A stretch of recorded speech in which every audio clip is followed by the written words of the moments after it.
Fire in the hole, let's cook some beef. Stay tuned. Hey, before I get started, I want to talk to you about a pal of mine, a fellow named T-Roy. T-Roy Cooks. His name is Troy. He's been having some hard times lately. He's been in the hospital. He's got to go back in for surgery. What I would like if you would do, if you would go over to his channel, and I'll put a link to his channel somewhere right around here. Go over to his channel and tell him, get well soon, T-Roy. We're thinking about you. Tell him the Root Boy said to say hello and to say get well soon. Just tell him you're thinking about him. If you're the kind of person who likes to pray, go ahead and pray for T-Roy. He's got a medical problem. He's probably going to have surgery. And he's a great guy, an excellent cook. If you haven't already subscribed to his channel, you really should, because he's an amazing barbecue guy. And I just wanted to say that, you know, go over and check out T-Roy. Tell him get well soon. And tell him the Root Boy sent you. Okay, so what I got here is beef chuck roast. It's a beautiful piece of meat. It's got some beautiful marbling. And I'm sure it's got a beautiful beefy flavor, but I'm also sure that it's quite tough. Quite a tough piece of beef.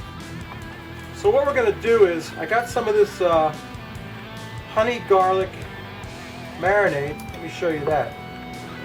Honey garlic marinade from Gourmet Warehouse. And we're going to inject this thing with some of this honey garlic marinade everywhere. We're going to pretty much treat it like we would a pork shoulder or a brisket. And we're going to inject it all up with this. We're going to go low and slow with this. We want to get an internal temperature of about 190. So it's going to be like falling apart, fork tender beef for our pulled beef sandwiches that we're going to make. We're going to give it a good injection. This stuff smells amazing. You can smell the garlic in it. We're going to get it good and injected up.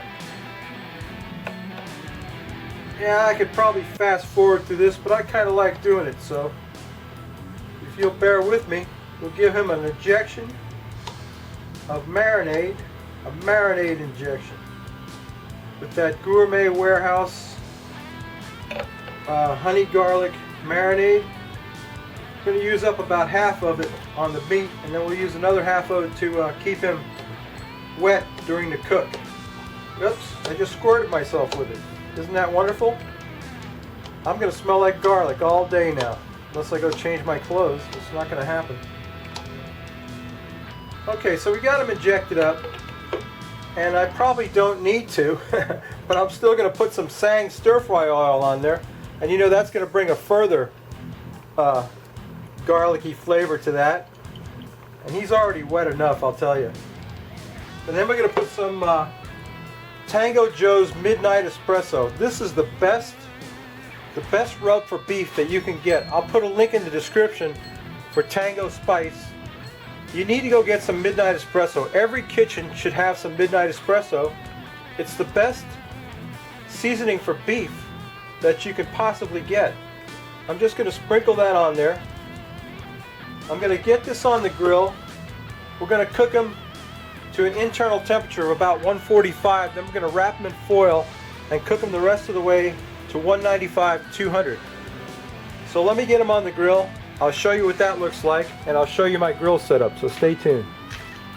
Okay, my beef is on the grill, and what I got going on here is I got a couple of pieces of pecan wood. I got the Grilla queue installed, it's full of water, and I smoked a turkey a couple of weeks ago for Thanksgiving.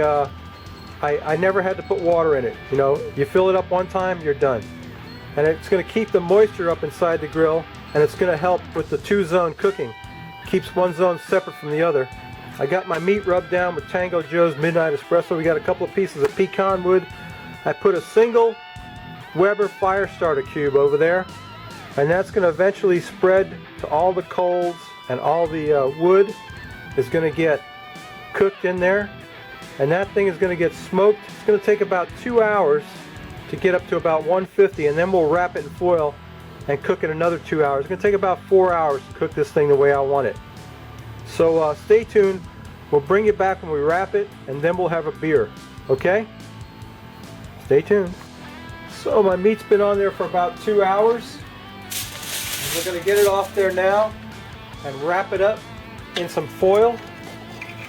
And it's about 140. You could eat it now, but it's not where I want it to be. I want it to be pull apart tender. Fork tender for our pulled beef sandwiches. Can you see that okay? Yeah, you can see what I'm doing. I'm going to wrap this up with some foil. I'm going to double wrap it to make sure it gets good and wrapped up. Yeah. Just as easy as pie, let me tell you. As long as pie was made by somebody else. Okay. Alright, we got it double wrapped.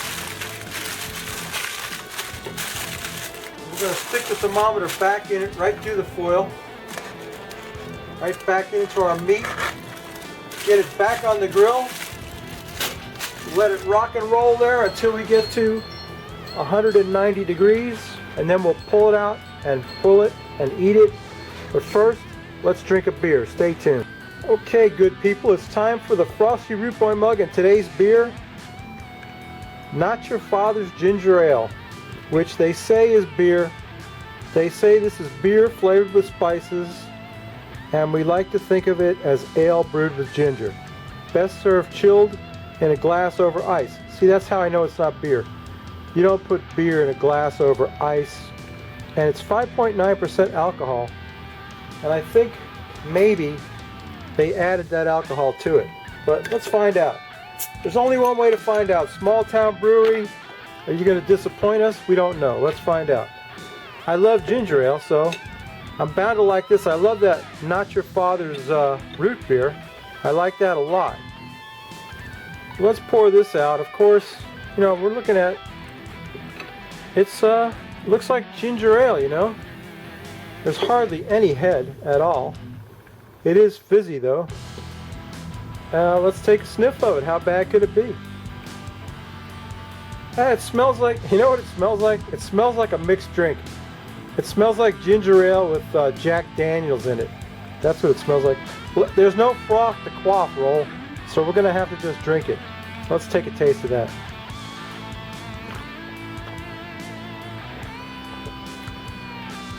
It tastes very good. It's very sweet. I don't know if there's any sugar in it or not. I can't really read the label because I don't have my glasses on. But it's very sweet and very tasty. Very tasty.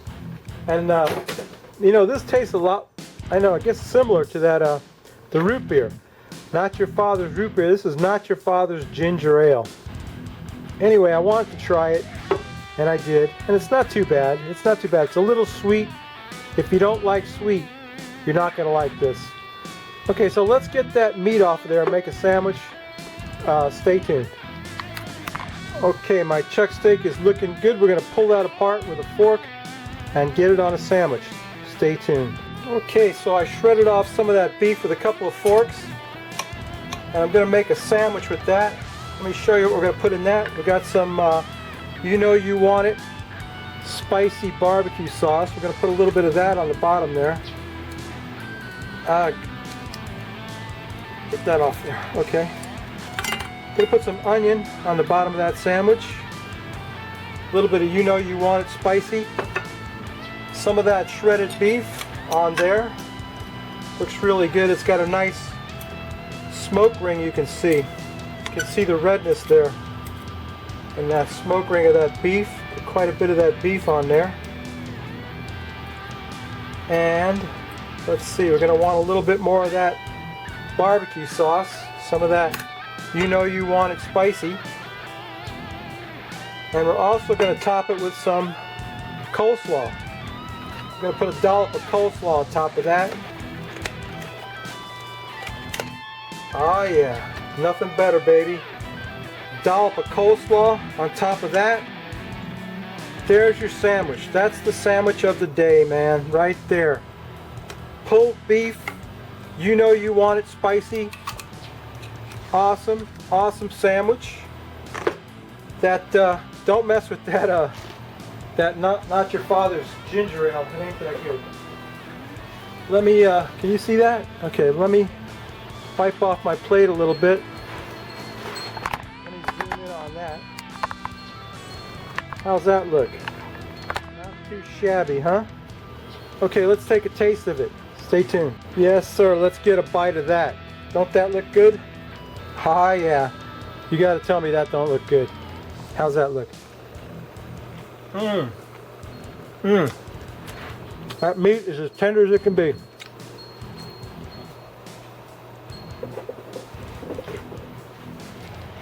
Awesome.